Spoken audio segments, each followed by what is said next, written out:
Bonjour et bienvenue. Alors, comment est-ce qu'on peut bien comprendre la société dans laquelle on vit? C'est une sacrée question. Aujourd'hui, on explore ensemble 3 manières fascinantes de décrypter notre monde social. C'est la question de fond, n'est-ce pas? Chaque jour, on navigue dans un océan d'interactions, de règles plus ou moins claires, de groupes différents. Comment les sociologues ont-ils bien pu essayer d'y voir plus clair là-dedans? En fait, on peut imaginer qu'on a 3 objectifs d'appareil photo. D'abord, un très grand angle, puis un objectif standard et enfin un zoom hyper puissant. C'est exactement le voyage qu'on va faire ensemble pour essayer de saisir la société. Allez, on commence avec le grand angle. On part à la découverte de l'école de Chicago, qui a carrément utilisé une ville entière, oui, une ville, comme terrain d'expérimentation pour comprendre les dynamiques sociales à très très grande échelle. Ce chiffre, il est juste vertigineux. Faut bien se rendre compte, Chicago est passé d'un petit village à une métropole immense, tentaculaire en moins d'un siècle. Pour les sociologues de l'époque, c'était juste le laboratoire social parfait. Une occasion unique d'observer en direct les effets de l'immigration, de l'industrialisation et de la cohabitation de millions de personnes. Voilà, tout est dit dans cette phrase. C'est le grand paradoxe que ces chercheurs ont mis en lumière. Dans la ville, on est physiquement très très proches les uns des autres, mais socialement, on peut être à des années-lumière. C'est cette tension qui a complètement fasciné l'école de Chicago. Pour essayer de comprendre ce chaos, ils ont eu une idée assez géniale, emprunter un concept à la biologie, l'écologie humaine.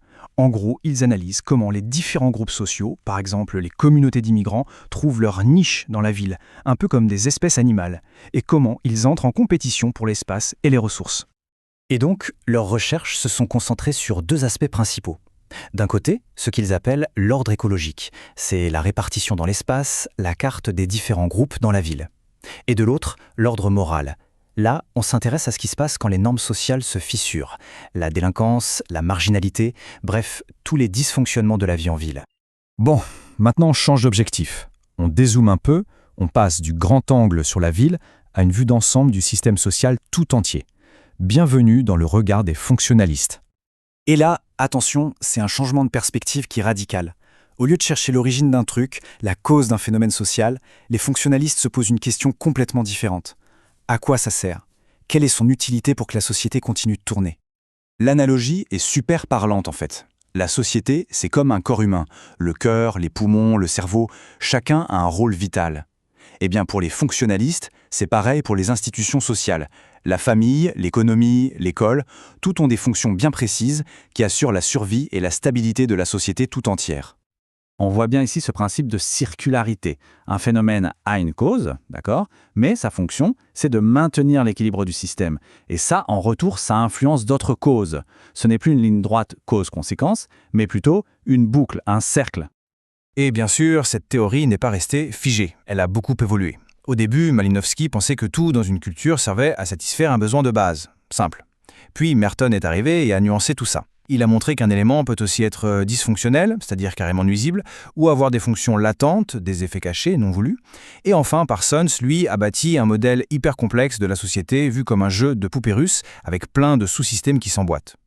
Allez, dernier changement d'objectif, on passe au zoom, au très gros plan. On quitte les grandes structures pour observer les plus infimes détails de la vie de tous les jours. Bienvenue dans le monde fascinant de l'interactionnisme. Pour ce courant de pensée, la société, ce n'est pas une chose qui existe au-dessus de nous. Pas du tout. C'est le résultat de milliards de petites interactions qu'on a tous les jours.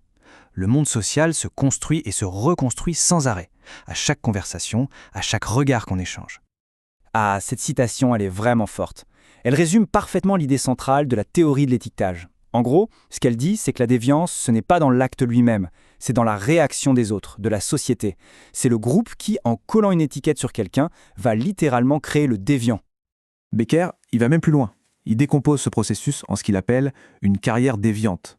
Ça commence par une transgression, un acte, mais le moment clé, c'est quand un groupe, les entrepreneurs de morale, réussit à imposer une étiquette. Et une fois que la personne est étiquetée, elle peut finir par adopter ce rôle, s'identifier à lui et réorganiser toute sa vie autour de cette nouvelle identité. Un autre grand nom de l'interactionnisme, c'est Erving Goffman. Lui, il voyait la vie sociale comme une immense scène de théâtre. On joue tous des rôles en permanence. Et notre but principal, c'est de sauver la face. La sienne, mais aussi celle des autres. Et pour ça, on a toute une boîte à outils. On évite les sujets qui fâchent, on fait semblant de n'avoir rien vu quand quelqu'un fait une gaffe. Tout un art. Voilà, on a exploré ces 3 perspectives. Elles peuvent sembler très différentes, mais il est temps de les rassembler pour voir un peu la vue d'ensemble. Ce tableau, il résume tout ça brillamment. D'un côté, on a deux approches macro, à grande échelle, l'école de Chicago avec sa ville-laboratoire et le fonctionnalisme avec sa société-organisme. Et de l'autre, on a l'interactionnisme, une approche micro qui zoome à fond sur la vie de tous les jours, vue comme une scène de théâtre.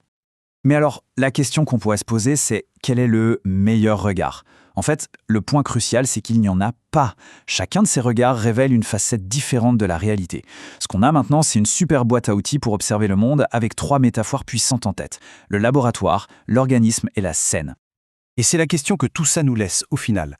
En fonction de ce qu'on observe, une manif dans la rue, une cérémonie de mariage ou même une conversation un peu gênante dans un ascenseur, quel regard est le plus pertinent?